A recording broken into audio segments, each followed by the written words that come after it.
ekataki ya nalingana na kota parti wana liboso because naza na bani ebele te baloba nini telefone na eza na baespace ebele te andiraki nga nakoka nanga pa tellement ya toando tosukaki wapi na bafacteur favorisant totangaki yango deja nyonso oyo nalobaki eza mpe kaka bacause nde na yebisa bino eza bacause ya epilepsie toza mpe na maladi mosusu tobengaka maladi clérose. Clérose eza maladie ya peau etouchaka mpe système nerveux oui etouchaka mpe cerveau tobenga yango clérose tuberculeuse de Bourneville soki Bourneville ya eza maladie ya peau etouchaka mpe système nerveux ekoza mpe favorisant mais nyonso na ntangi ya barisque favorisant wana ekozala nango mpe aire moko mpona épilepsie mpe te mais eza bafacteur mpe kofavorize tu vois sikoyo toke na kote ya bana toke sikoyo kota bacrise tokomaki kota bacrise lisusu are tokomaki deja kota bacrise nde nayebisaki bino ke soki moto asali crise épileptique influx nerveux ekomaka augmenté tu vois ya ekoma augmenté toke sikoyo kota bana crise ya bana kota épilepsie ezala ndeni epa bana tozala bacrise oyo ezalaka epa bana mpe bafacteur favorisé koza mpe héréditaire mais pas tellement trop mais pas bana ekoza vraiment héréditaire oui epa bana eza vraiment héréditaire vraiment epa bana mais toza epa bana oyo eforma vraiment bacrise nango toza mingi na basyndrome tona basyndrome west syndrome de west eza crise mobo épileptique eza mpe courant na spasme musculaire ya bana eza na trouble ya développement psychique tu vois ya psychomoteur donc mwana aza développement ezozala bien te cause nango tu vois toza mpe na basyndrome so tobena na syndrome de Dravet eza myoclonique sévère donc eza épilepsie mpe mwana donc yana esaparisaka na premier mois ya nourrisson syndrome wana mpe aparisaka mpona crise épileptique wana toza na syndrome so tobenga syndrome de Lennox Gastaut yango eza absence mpe crise ya tonique ya maladie donc cérébrale toujours et aparisaka entre 2 et 6 ans soki mwana aza na 2 à 6 ans tu vois yango siko eralentisaka développement ya mwana mpe eprovokaka batrouble ya comportement mental retard mental omuna mwana soki aza na retard mental okoyeba vraiment bamama bayebi biso toboti te donc toyebi vraiment te mais bamama bayebi neti banatali la quinoise mundele ye ayebi kwa ya neti barita isesa ayebi mama na josephina mama na daira ira bango bayebi bamama josé bakoko kwa bango bayebi bacomportement mwana so aza na baage wana ndeni apesa ekoma trouble akomi na baretard mental okoyeba deja ya toza lisusu na bamaladi donc toza na banini ebele bacrise wana eza tellement ebele mpe bacrise yango eyaka d'une façon d'une autre donc ezodépendre na mutu mpe na ndenge mpe ya mutu bacrise wana mpe edépendaka sikoyo mpo oyeba ke mutu tel asali crise oyeba ngo ndeni asali crise épileptique tu vois bacrise tobaki eza ebele bacrise ezalaka ndenge moko te sikoyo mutu asali crise épileptique okoyeba ngo ndenge nini oyeba ngo omona forme ne changer soit akomotala yo akomofixe yo d'une façon donc ocomprendre te donc afixe yo regard ko omona akomi kanda akomi nerveux akomi kanda donc colère akomi paniqué akoma paniqué voilà ce que conscience ekomo ki masore akomi na inconscience conscience ekomi sikoyo kokima apres bamoko mosala crise wana sikoyo bamisusu basantaka enga asala crise na ye basanta yango soki alingi soki asanti ke ndenge asala crise na nga nakomosentir mwa fièvre nakomosentir mwa trouble mwa bien ta otala bato lolenge akosala nini akokende bamona mbeto ne asalonge mpo crise wana ere ezwa ye azoka te bamouvement ezala vraiment ndenge te tu vois bamisusu mpe ayebaka te tu vois. Parce que ba crise wana ere salema, ndenge okosala po crise wana esila. Crise ya épilepsie. Donc, kotouche ete. Kotouche ete, kotia eloko na monoko te, kosimba ete. Loka yo sala, odesere ye, elamba so ezaki serré.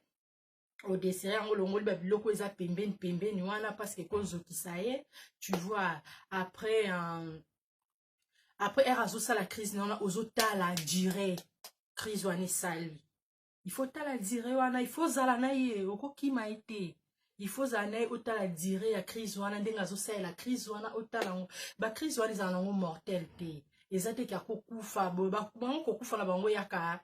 d'une manière pe koya nango brisque et koya pe peut-être na se apongi akufi na ye pe na sa pongi mais na era osala ba crise wana eza vraiment rare. On a lu eza vraiment rare le baki eza 10 soit azali diabétique azali na problème membre déjà tu vois il y a eza vraiment rare tu vois wana to le era osala ba crise na ye tu vois ozo compter dire ya crise wana osala parce que era zongaka pe mezonga mba monte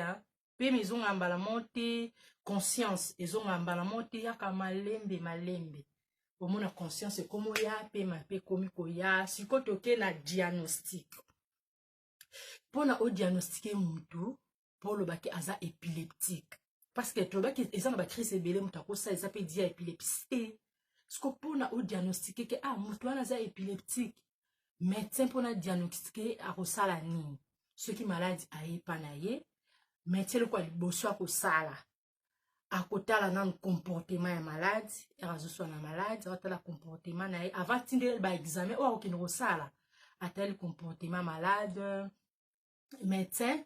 akotala lisusu tini ya baantécédents médicaux tu vois médecin akotala ngo lisusu apres akokomela esko ba examen oyo akokende kosala ba examen soit ba parents ba kosala kwa soki aza mwana mokie po bana misusu ye neti ya ba de 5 à 7 ans tu vois et toucha mingi ba fillette de 7 à 5 ans pardon de 5 à 7 ans et toucha mingi ba fillette tu vois wana to benga ngo épilepsie absent tu vois et qui n'a lango aussi là et si là non era komi mukolo era komi ado to era komi adulte qui n'a lango aussi là ce qu'on a diagnostic à médecin ko koma ba examen oyo malade il faut asala alors ba liboso na examen ya neurologie examen neurologique ezani examen neurologique eza pour ba étudier fonctionnement mental ya malade tu vois yango ba otinda sala examen wana médecin ko tindeli sous sala analyse du sang alors sala analyse du sang pour ba vérifier vraiment ba signe o eza infecté na kati ya ba nutriments na ye tout consomme en bébé ba mutation ya génétique aussi na ba affection mususu donc o eza associé dit na contamination soit ya ba infection toni tu vois ya arosala sous électroencéphalogramme place de baki na encéphalé méninge tu vois il y a donc électroencéphalogramme yango eza courant yango nde vraiment eza au médecin akosala vraiment place ako se basé vraiment tomona tobenga yango pe électrode donc eza nini médecin kosala nini na cuir chevelure médecin kotia appareil mo tobenga électrode appareil wana akotia ngo na cuir chevelure ya maladi yango nde sikoyo enregistraka activité nyonso électrique ya cerveau donc era okota tie appareil wana kati ya cuir chevelure appareil wana nde ko enregistrer activité ya cerveau ndenge salimaka électrique nde tolobaki ya cerveau tu vois après osinga sala sous scanner arosala sous scanner après sala sous tomographe eza ba rayon X bato ya labo bato bayebi yango très bien eza kaka bani oyo bautilisaka par rayon X tu vois wana sikoyo eza na imagerie wana moto osala na radiologie ye nde akosala yango mpo badétecte origine ya convulsion oyo asali soki euti wapi eza di ya nini so eza di ya batumeur na basaignement bakyste yango nde bakosala yango basala tomographe après ayo osala susu imagerie aosengi so examen ya imagerie oyo eza raisonnable magnétique oyo tobengaka IRM. akosenga susu asala IRM mpo IRM eyeba su kodetecte yango baconfusion wana ezowuta wapi. akosalisa lisusu batomographe, toza na batomographe ebele ya mosusu toyobe yango TEP. TEP yango soki eza ke akoinjecte quantité moko boye ya kisi, akoinjecte yango na radiologie kuna bakoinjecte na nzela ya bavene, bakoinjecte kisi moko boye oyo ekopermettre kovisualize zone active ya cerveau, tu vois, mpona kodetecte baanomalie ya kodetecte bamaladi nyonso cérébrale, tu vois. nde médecin kosenga basala TEP wana. TEP wana eza émission ya position, eza émission ya position, eza batomographe, batomographie radiologue bayebi ndenge bango basala parce que nga na radiologue te, tu vois. Après alors c'est la tomographe informatisé. Donc informatisé ça veut dire émission ya photon toujours dans le cerveau simple. Donc on a eza que médecin eza testament eza utilisé vraiment soki IRM na EEG et simbité. Wana ndesko batinda ma test wana po bayeba vraiment po ya onde ya suka po bayeba origine ya confusion wana asali. Ba osala susu neuropogloc. Wana ba radiologue bat bayebi pona évolution ya performance ya cognitivité, mémoire, influence cérébrale, ou ko déterminer zone ou ya cerveau autobengaka zone ou ya cerveau ou eza affecté, tu vois. On y a ce que toke na ba traitement nango eza ebele. Toza na côté toyebi na yebiaki na Congo bato mingi ya bazali na ba épilepsie bando osomba kisi phénobarbital et pas mama. Eza pina ba traitement mso ebimi pe en 2019 en 2018 ba traitement pe ebimi ebele quoi. Donc ba traitement eza yango wana, donc ba traitement msusu mais eza médicamenté hein, ba traitement eza médicamenté. Donc c'est ça vraiment mes amis, c'est ça. Merci beaucoup, je vous aime beaucoup. Bo pesa ngapi ba sujet te ya ba maladie o bo moni ke bo comprendre te bo yebisi ngai pe ngapi na ko expliquer bino et ça la pe bien pour que tu aies connaissance quoi, tu vois. Donc ils qui bon pour l'épilepsie maladie mon nene ya maladie nene eza vaste ya on a c'est dans des vidéos because eza tellement vaste, tu vois.